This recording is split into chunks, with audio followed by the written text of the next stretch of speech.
This is Time and Other Thieves, reflections and conversations on the nature of existence. This episode originally aired in radio format on November 11th, 2021. I'm Sarah B. Today I'm going to explore some of the ideas that Chögyam Trungpa presents in his book Meditation in Action, first published in 1969 when he was 30 years old. The only other book he'd written at that point, published 3 years prior, was an autobiography about his escape from Tibet. Recognized both by Tibetan Buddhists and by other spiritual practitioners and scholars as a preeminent teacher of Tibetan Buddhism, Trungpa was a major figure in the dissemination of Buddhism in the West. He was a teacher, a poet, and an artist who presented Tibetan Buddhism in radically new ways, which included the myth of Shambhala as an enlightened society that was later called Shambhala Buddhism. He established the Shambhala training method, and in 1974 he founded Naropa University in Boulder, Colorado. Naropa was the first accredited Buddhist university in North America. Trungpa hired Allen Ginsberg to teach poetry and William Burroughs to teach literature. The school is still alive and thriving today, though Ginsberg and Burroughs are not. Trungpa was born on March 5, 1939 in the Nangchen region of Tibet, 11th in the line of Trungpa Tulkus, important figures in the Kagyu lineage, which is one of the 4 main schools of Tibetan Buddhism. He was recognized as a Tulku when he was just 13 months old. At the age of 8, he was ordained as a novice monk. He then engaged in intensive study and practice of traditional monastic disciplines until at the age of 18 he received the degrees of Kyorpon, Doctor of Divinity, and Khenpo, Master of Studies, as well as full monastic ordination. On April 23, 1959, the 20-year-old Trungpa embarked on a 9-month escape from Tibet due to its being occupied by the Chinese People's Liberation Army, PLA. Trungpa started with a small party of monastics, but as they traveled, people asked to join the group until they eventually numbered 300, including elderly and mothers with babies. Forced to abandon their animals, much of the journey was on foot through untracked mountain wilderness to avoid the PLA. Trungpa, the monastics, and about 70 refugees managed to cross the Brahmaputra River under heavy gunfire, after which they had to eat their leather belts and bags to survive the 19,000 feet climb over the Himalayas. The surviving party finally reached the safety of India on January 24th, 1960. In exile in India, Trungpa began his study of English, and he co-founded the Young Lama's Home School and was appointed its spiritual head.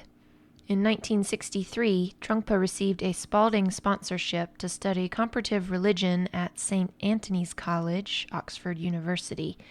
In 1967, he was invited by the Johnstone House Trust in Scotland to co-direct a meditation center, which then became Samye Ling, the first Tibetan Buddhist monastery in the West.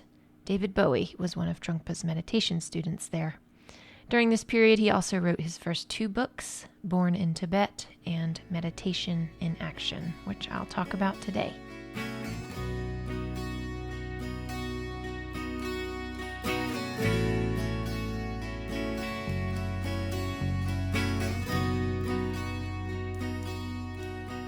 Shortly after his move to Scotland, Trungpa was in a car accident. Some say he was drunk. That left him partially paralyzed on the left side of his body. This and other experiences led him to give up his monastic vows and work as a lay teacher. He made that decision principally to mitigate students becoming distracted by exotic cultures and dress and to undercut their preconceptions of how a guru should behave. He drank a lot, smoked, slept with students, and often kept them waiting for hours before giving teachings. Perhaps it was around this time that he coined the term crazy wisdom, referring to unconventional, outrageous, unexpected, or unpredictable behavior linked to religious or spiritual pursuits. Trungpa moved to the United States in 1970 and traveled throughout North America, gaining renown for his ability to present the essence of the highest Buddhist teachings in a form readily understandable to Westerners. But his methods and way of life were highly controversial. According to one first-hand account, he drank big glasses of gin first thing in the morning. Sometimes he could give profound, crystal-clear lectures while totally inebriated, and at others he'd have to be carried because he couldn't walk. Apparently, cocaine was also an issue. One source reported that Trungpa spent over $40,000 a year on the drug. But then Joni Mitchell said that Trungpa cured her of her cocaine addiction during a meeting with him in 1976. Joni told her biographer, David Yaffe, author of the book Restless Daughter, A Portrait of Joni Mitchell, that she snorted a bump of cocaine in front of Trungpa within minutes of sitting down with him, part of her response to him asking her if she believed in God. "This is my God and this is my prayer," she said before taking a hit. And then at some point, Trungpa started doing a breathing exercise that Joni described as emanating grace waves, and those waves obliterated her ego and she left in an awakened state. Oh, they also shared a delicious laugh that, quote, went on and got better and better, the result of his answer to her question, what is the meaning of life?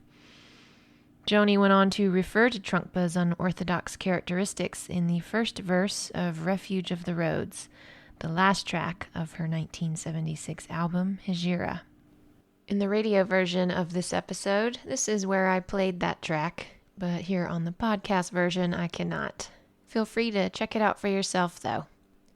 In 1973, Trungpa established Vajradhatu, the central administrative body of the various meditation and study centers he'd founded in cities throughout North America and Europe. In 1974, he founded the Naropa Institute, which later became Naropa University, which I mentioned earlier. Trungpa visited Nova Scotia for the first time in 1977. In 1983, he established Gampo Abbey, a monastery in Cape Breton, and in 1986, he moved his home and the Vajradhatu headquarters to Halifax. On September 28th of that year, he suffered cardiac arrest, after which his already failing health deteriorated, requiring intensive care at the hospital, then at his home, and finally, in mid-March 1987, back at the hospital, where he died on April 4th, 1987, at the age of 48. According to Trungpa's doctor, the cause of death was chronic liver disease related to his alcohol intake over many years. One of Trungpa's nursing attendants reported that he suffered in his last months from classic symptoms of terminal alcoholism and cirrhosis, yet continued drinking heavily. She added, at the same time there was a power about him and an equanimity to his presence that was phenomenal, that I don't know how to explain. It's an interesting question posed by many a complicated spiritual leader. Can a person be enlightened and also deeply flawed? And in the case of Trungpa, Alan Watts comes to mind too, can that flaw be alcoholism? I'm inclined to think that an enlightened being wouldn't be addicted to any substances, especially one that affects the mind like alcohol does. But I myself am not an enlightened being and therefore don't consider myself equipped to answer this question. I never met Trungpa or experienced how it felt to be in his presence, but I can say that his written words, or at least those in the book Meditation in Action, seem to possess the clarity, intelligence, and spiritual depth of a master.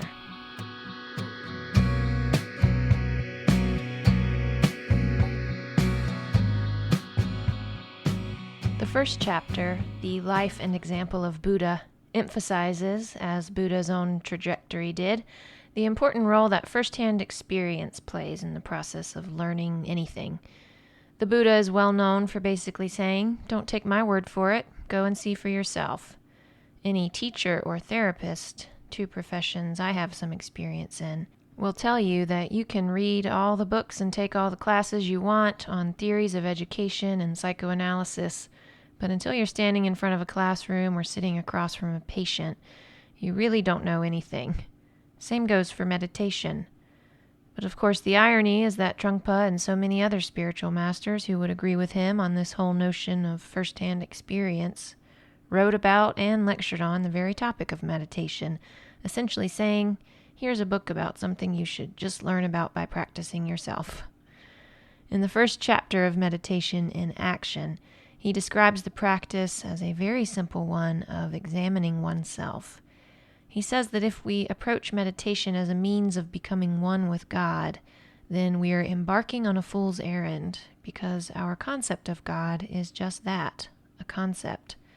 Again, I'm reminded of Alan Watts, who talks a lot about the ineffable nature of God, asserting that anyone who talks about God with words does not know what God is at all.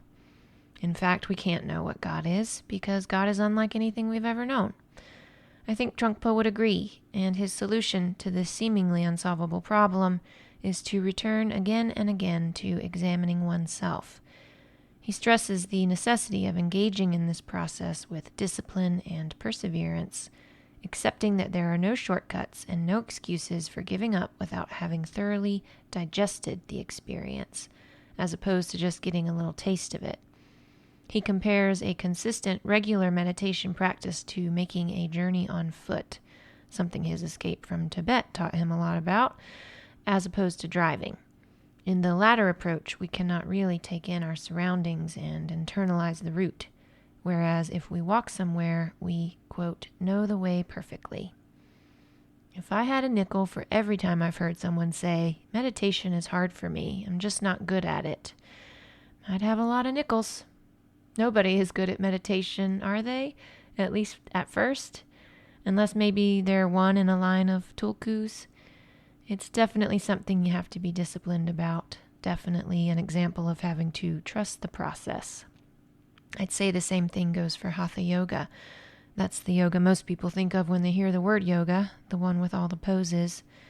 I practice it every day myself, with only the rarest exception, and have been doing so since 2016, and I'm still discovering things about myself in doing so. Indeed, I think anything that we practice with great regularity, regardless, for the most part, of how we're feeling, has this gift to offer. It could be walking or baking bread or writing, knitting, painting, singing, playing an instrument, building houses.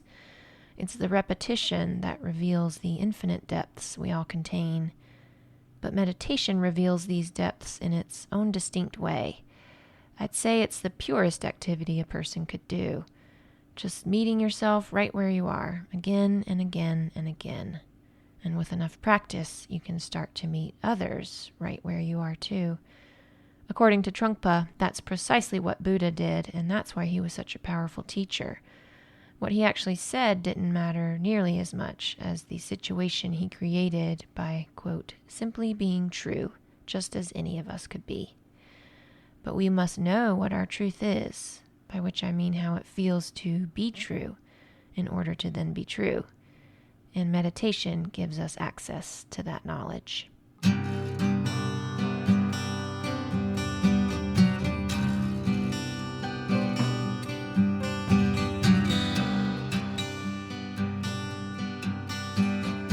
The second chapter of Meditation in Action is titled The Manure of Experience and the Field of Bodhi. This chapter becomes especially fascinating when you know a bit about Trungpa's lifestyle, i.e. that he was a very heavy drinker and has been described as a womanizer.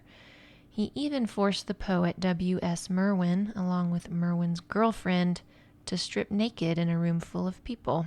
So there's that too. The fascination lies in what Trungpa has to say about the character of a person or the particular quality that they might possess.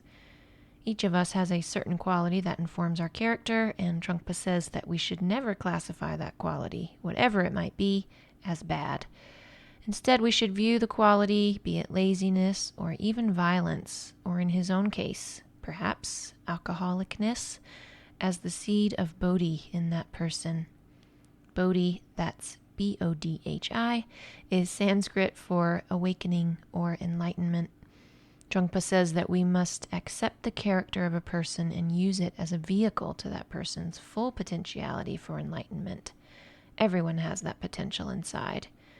Via this train of thought, then, we can see any and every character trait as something positive, even as something wonderful, precisely because it is an aspect of samsara, or the cycle of death and rebirth, and therefore suffering. And one cannot achieve nirvana, an awakened state of mind, the end of samsara, without first experiencing samsara. It sounds so incredibly obvious when I say it out loud. You can't have nirvana without samsara, just like you can't have sound without silence, and vice versa. You can't have darkness without light. Alan Watts, again, talks about meeting a woman who'd been born blind and therefore had no concept of what darkness was. Similarly, how could we know what nirvana was if we'd never experienced samsara? Trungpa uses the metaphor of manure to illustrate how we can use our own rubbish, including our character traits, various theories we might have, and anything else characteristic of samsara, to fertilize our bodhi field. We should do this instead of following the usual temptation to discard our own rubbish and buy manure from other farmers, which brings us back to the notion of learning from our own experience, what Trungpa calls the manure of experience. That manure is rich in vitamins and minerals that will enliven the soil of our potential awakening. It might be gross, and it might smell bad, but it's the absolute best manure for our particular garden.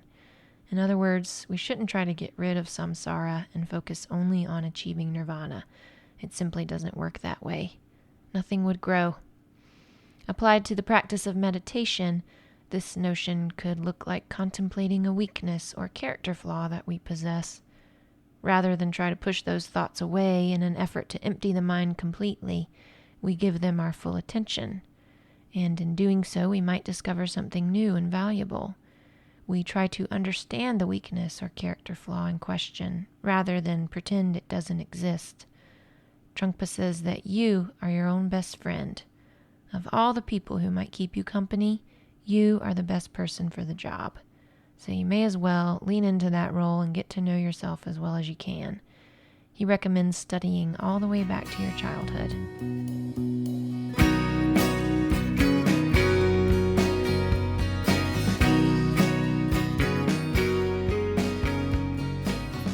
The next chapter I'd like to explore is about generosity. Called dana in Sanskrit, generosity is one of the 6 paramitas, or transcendent actions. The other 5 are morality or discipline, that's spontaneous discipline, acting according to the true law, patience, energy, concentration, and clarity. These paramitas are the actions of the bodhisattva, or someone who is on the way to an awakened state or has already achieved it, a state largely characterized by compassion and love. Generosity, which Trungpa also calls charity, is essential to developing the selfless warmth of a bodhisattva.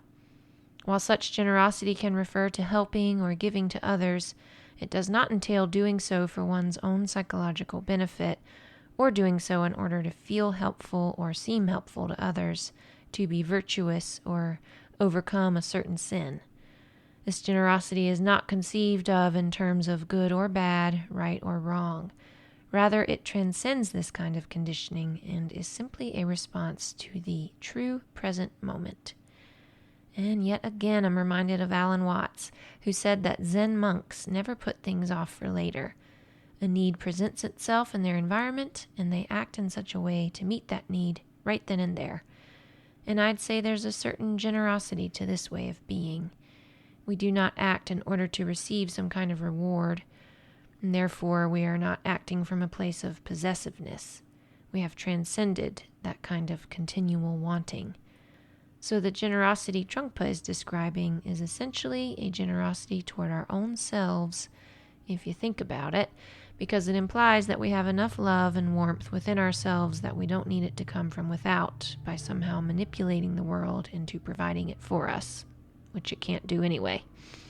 Trungpa tells an old Tibetan story about 2 brothers and their yaks, the moral of which is this: a person with many possessions wants more, while a person with few is prepared to give. Maybe you saw the video that went viral a few years ago. in which a man, being filmed by his friend, approached various people who were eating in public spaces. I think most of them were in the food court at the mall, and asked if they could spare some of the food they were eating, as he was quite hungry and had no money, which wasn't true, but social experiments are often built on such lies. All of them, despite the shopping bags full of new clothes and gadgets and who knows what else at their sides, said no. Then the man approached a homeless man in the park who was eating a basic meal from McDonald's or somewhere, a meal he just received from the man's friend/cameraman, without knowing they were in cahoots, and asked him if he could spare some food. And the homeless man did not hesitate. He shared his burger and fries, and hopefully we can assume that the well-meaning tricksters later bought the blessed soul at least one other meal that maybe he wouldn't have to share. Then again, maybe it genuinely felt good to him to share like that, and he didn't feel a need to be compensated for having done so unnecessarily, so these other two guys could make a point. The whole idea of being able to give more when you have less to give also seems connected, at least in my brain, to what Catholic mystic Meister Eckhart talks about in his Book of Divine Consolation, which I explored in the 13th episode of Time and Other Thieves. You're currently listening to the 22nd. He said that a person has to have less of himself in the mix if there's to be any room for God to fill him. And that's the ultimate in going without, isn't it? To empty oneself of ego, of all that we've been conditioned to identify with. But according to Eckhart, one gains everything by thusly killing oneself, and therefore one has everything to give. Trungpa would maybe call this opening oneself instead of emptying oneself. He applies this aspect of generosity to our typical way of thinking. Our thoughts are constantly coming and going, being replaced by yet more thoughts before we have any time to really process them. There are no gaps between the thoughts, and so often these thoughts are demanding something of us, that we create or acquire something. Meditation is a way to create more gaps, so that something can actually take place in the mind, rather than be ceaselessly overlapped by something else and something else, with nothing ever really blossoming, you might say. I have personally found it helpful to approach meditation as an opportunity to lengthen the gaps between the thoughts, as opposed to trying to eliminate thoughts altogether, because that, of course, would be wasting perfectly good manure.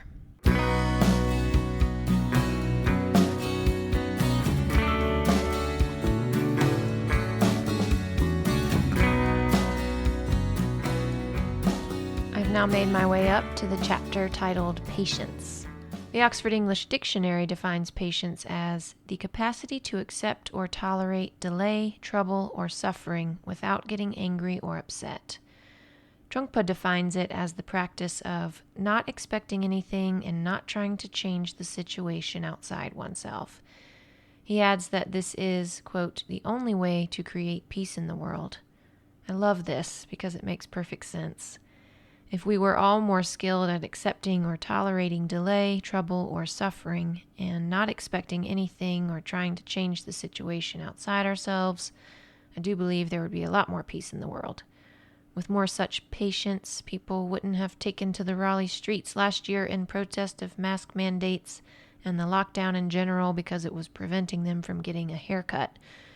And for a more current example, if people can maybe just accept that some folks are not going to get the COVID vaccine, there could be a lot less conflict around it. And maybe if those anti-vaccine or vaccine-hesitant people don't have anything to push back against and build up more ego-based resistance around, they can better sit with their own thoughts and feelings about it and come around on their own to getting vaccinated.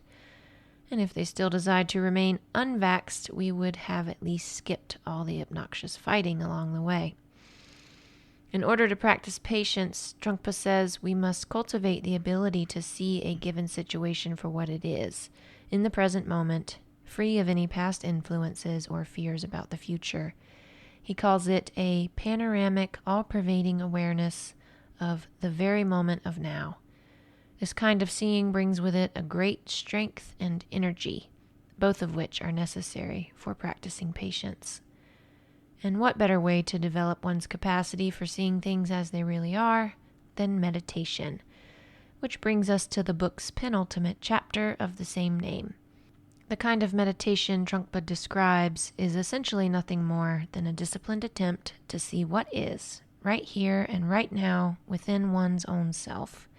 We do not sit down on our meditation cushion or chair, if that's our preference, with the aim to achieve anything but this simple act of seeing.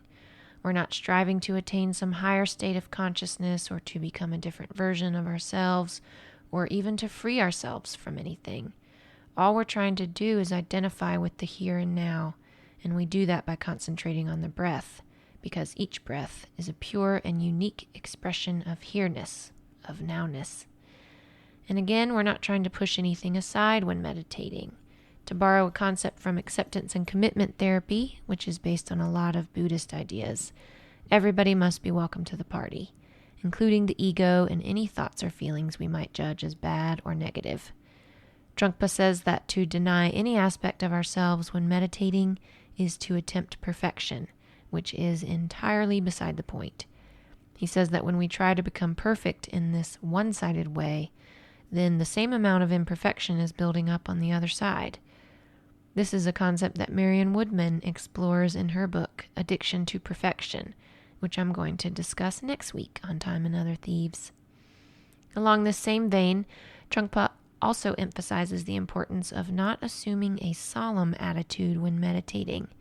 This need not, and maybe even should not, be some sacred ritual, but a super simple identification with breath, free of ideas and analyzing. Quote, one should feel quite natural and spontaneous. Pema Chodron, a former student of Trungpa's, says the same thing. I think I read it in her literally, book, The Pocket Pema Chodron. She says there's no need to prepare for meditation, that you can just drop in without a moment's notice, no fuss. And I recall that she recommends focusing mostly on the exhale for what that's worth. I think J. Krishnamurti would also agree with Trungpa in what he says about ignorance or not knowing. To realize that we don't really know what meditation is, for example, is the absolutely essential first step toward discovering wisdom. And actually, it is wisdom. As Krishnamurti would say, the beginning is the end, or the end is the beginning, or something like that. In accepting our own ignorance, and everything else for that matter, we drop all struggle and discrimination. There should be no deliberate effort, Trungpa says, no attempt to control and no attempt to be peaceful. This is why breathing is used. And you know why else the breath is such a powerful tool? Because it's an involuntary biological process that can also be voluntary. Well, up to a point, of course, but you know what I mean. We can hold our breath or speed it up or slow it down. We can give our attention directly to it, and in so doing, change it. And yet, when we don't give our attention to it, it continues doing its thing. Some say that instead of breathing, we are being breathed. Alan Watts, there he is again. Thanks to fellow Asheville FM volunteer Stephen Howard for giving me a data CD with I don't even know how many hours of Watts talking about Buddhist ideas.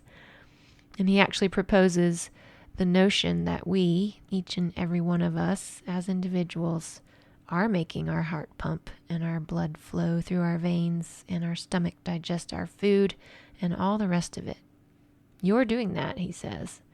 It's a fascinating perspective to consider, and it seems an especially appropriate thing to contemplate in regards to the breath while meditating.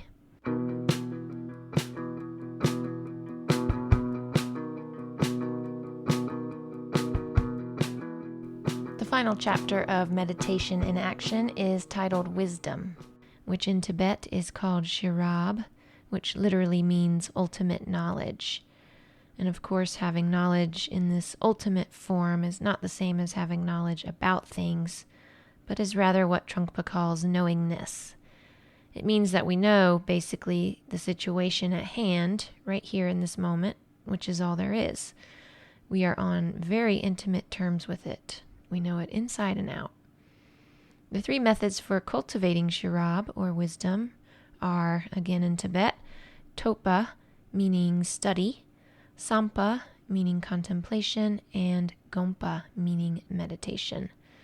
The method of study generally refers to the less than ultimate knowledge of things, especially in this case, scripture and other texts.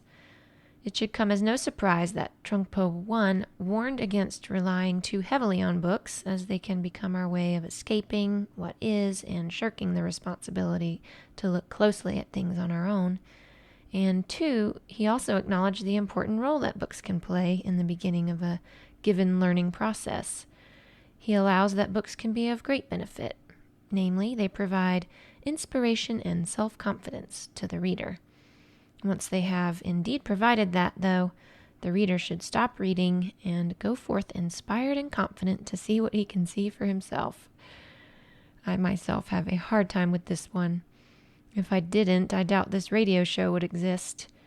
As I said in the very first episode of Time and Other Thieves, I possess an insatiable appetite for books about the human condition, especially those with a spiritual bent to them.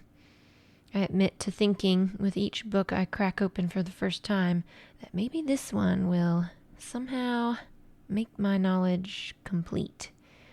Maybe Trungpa would say that I'm hoping to be made wise by the books I read, and he would kindly point out the folly in that, and also recognize it as an essential element of my particular manure of experience.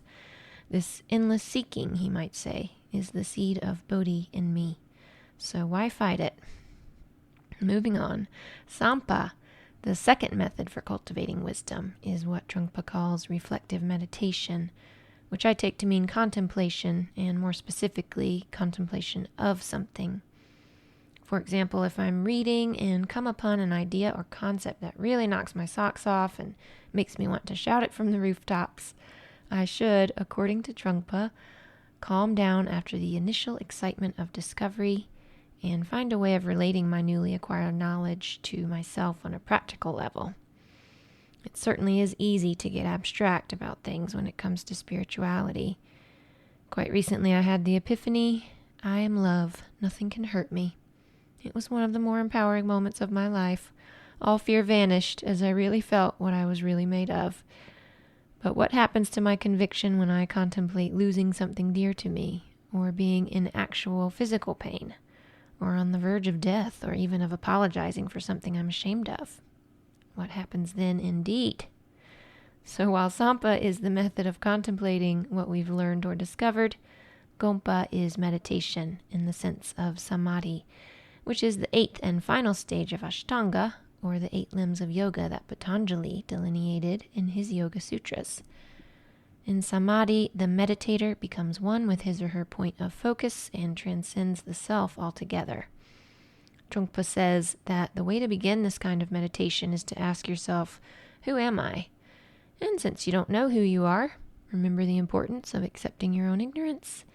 Then you won't be starting from a place of I at all. You'll be starting from a place of is. The I wants to strive and achieve, and the I expects to be rewarded for its efforts. But the is never strives for anything or expects anything. In this way, true meditation, quote, is not conditioned by any of our normal ways of dealing with situations. It happens beyond conditioning, which you might recall as one of my favorite definitions of spirituality in general, getting beyond conditioning.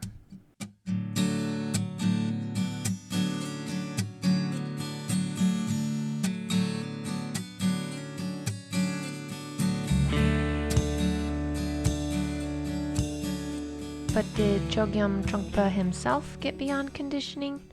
Did he walk through life without all the expectations characteristic of I? Did he achieve true wisdom in that way? He certainly never transcended his body's conditioned need for large quantities of booze every day. That's a hard one to get past. But it doesn't mean that his message loses any value, at least not for me. Like Thoreau says in Walden, and I'm paraphrasing, the flaws I possess do not detract from the truth I speak. And Trungpa probably wouldn't call them flaws in the first place, but the seeds of our potential for enlightenment.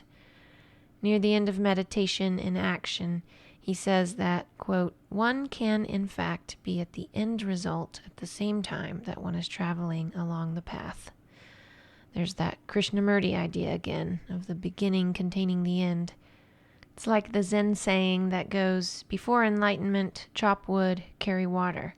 After enlightenment, chop wood, carry water.